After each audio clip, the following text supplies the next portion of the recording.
भाग, समय का भेद और हमारी असावधानी कई बार हमें समस्या में डाल देती और हमें पीड़ा पहुंचाती। फिर हम कभी अपने मित्रों से, कभी अपने आप से, कभी ईश्वर से केवल एक ही प्रश्न पूछते हैं कि क्यों, मेरे साथ ही ऐसा क्यों हुआ? इस प्रश्न का उत्तर किसी के पास नहीं। ये प्रश्न एक चक्रव्यूह की तरह है और इससे निकलने का मार्ग भी एक प्रश्न से ही आता है। यदि ऐसी अनुभूति हो तो स्वयं से प्रश्न पूछिए कि अब मैं ऐसा क्या करूं कि उस पीड़ा का अंत हो जाए।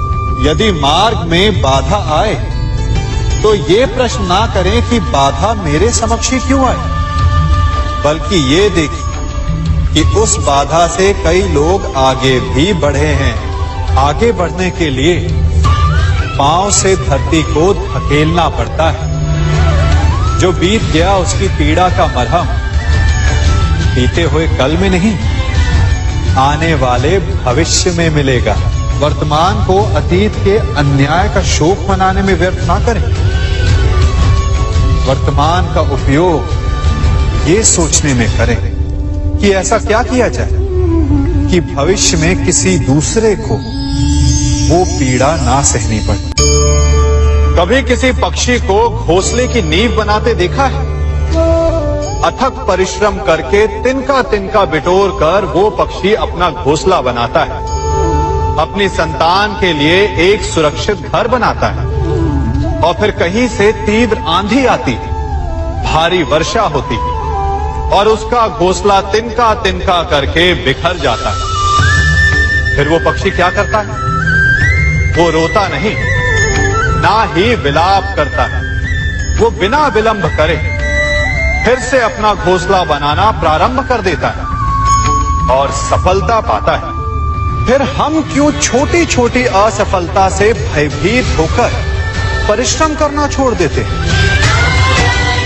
एक बात सदा स्मरण रखिएगा, हर वृक्ष कुल्हाड़ी की एक मार से नीचे नहीं गिरता, हर चट्टान घन के एक प्रहार से नहीं टूटती।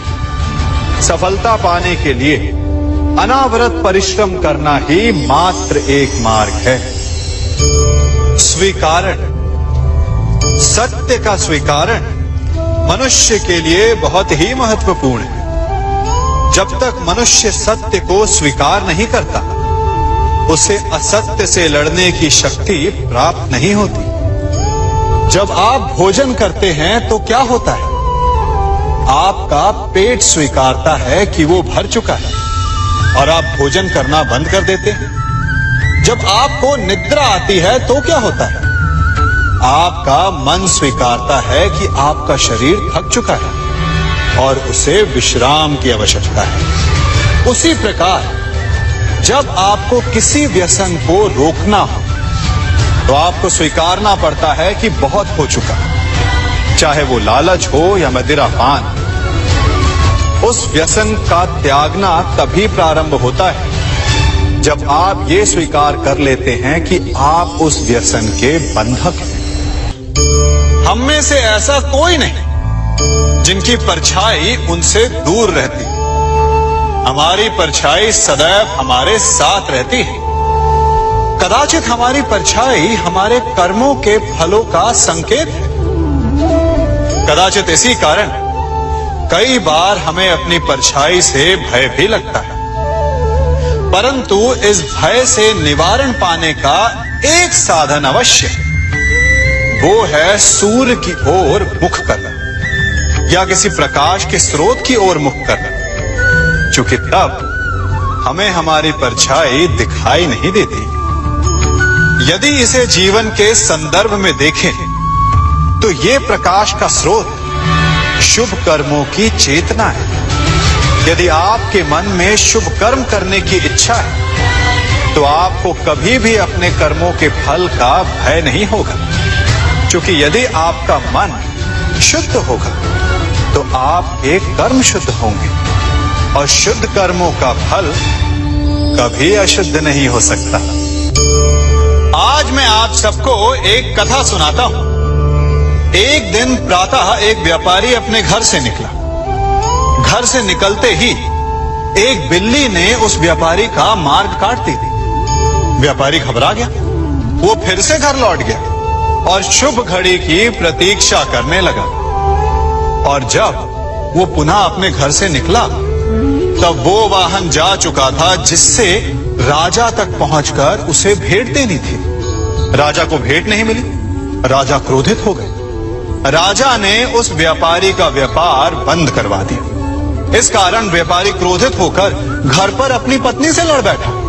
पत्नी अपने बच्चों समेत मैके वापस चली गई और उस व्यापारी के जीवन में यदि कुछ रह गया था तो केवल अंधकार। और इन सब का कारण वो उस बिल्ली को मानता रहा जिसने उसका मार्ग काटा था। ऐसा ही एक दूसरा व्यापारी राजा को भेंट देने निकला और उस व्यापारी का मार्ग भी एक बिल्ली ने काट दिया।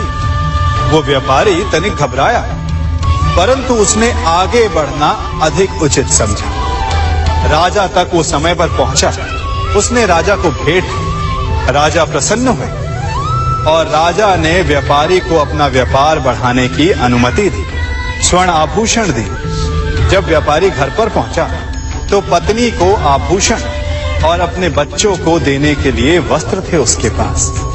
हर ओर प्रसन्नता थी।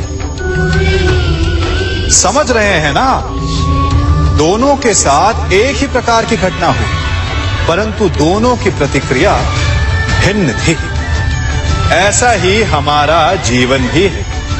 हमारे जीवन में प्रारब्ध का अपना स्थान है, परंतु उससे कई अधिक महत्वपूर्ण हमारी प्रतिक्रिया, हमारे सोच का प्रभाव है, क्योंकि यही हमारे जीवन को आकार देते हैं। इसलिए अपनी सोच को सकारात्मक रखिए। आपका जीवन सदैव आनंदमय रहेगा।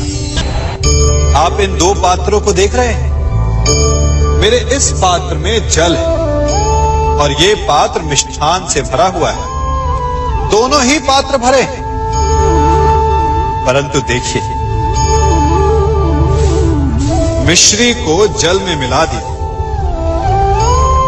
जल ने मिश्री को अपना लिया। मिश्री ने अपना अस्तित्व खो दिया, परंतु जल को अभिमान है कि उसका अस्तित्व अभी भी बना हुआ है।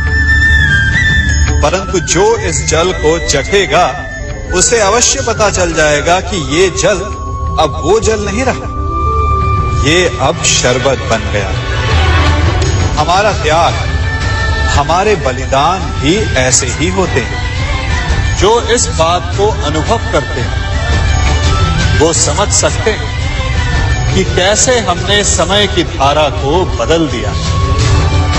जो बलिदान देते हैं उनका अस्तित्व कभी नष्ट नहीं होता, अपितु उनका बलिदान संसार में कुछ ना कुछ परिवर्तन अवश्य लाता है। हम सभी कभी ना कभी, कहीं ना कहीं अपने जीवन में यात्रा अवश्य करते हैं। हमारी यात्रा में कभी पक्के रास्ते आते हैं तो कभी कच्चे रास्ते। पक्के रास्ते मनुष्य बनाता है और कच्चे रास्ते जानते हैं कैसे बनते हैं? चलते चलते बन जाते हैं। जब लोग एक स्थान से जाते हैं तो पैरों के दबाव से नीचे की घास कुचल जाती है। बार बार उस मार्ग से जाने से धीरे धीरे मार्ग स्वतः ही बन जाता है। और यही जीवन है, यही नियति है। जब आपके जीवन में आपको मार्ग ना मिले तो रुकिए नहीं, आगे बढ़ते रहिए और आपके पैरों के दबाव से मार्ग स्वतः ही बन जाएगा। हम सभी अपने जीवन में सफलता चाहते हैं, है ना? उसके लिए हम रात दिन परिश्रम करते हैं, कड़ी मेहनत करते हैं, परंतु फिर भी असफल हो जाते हैं।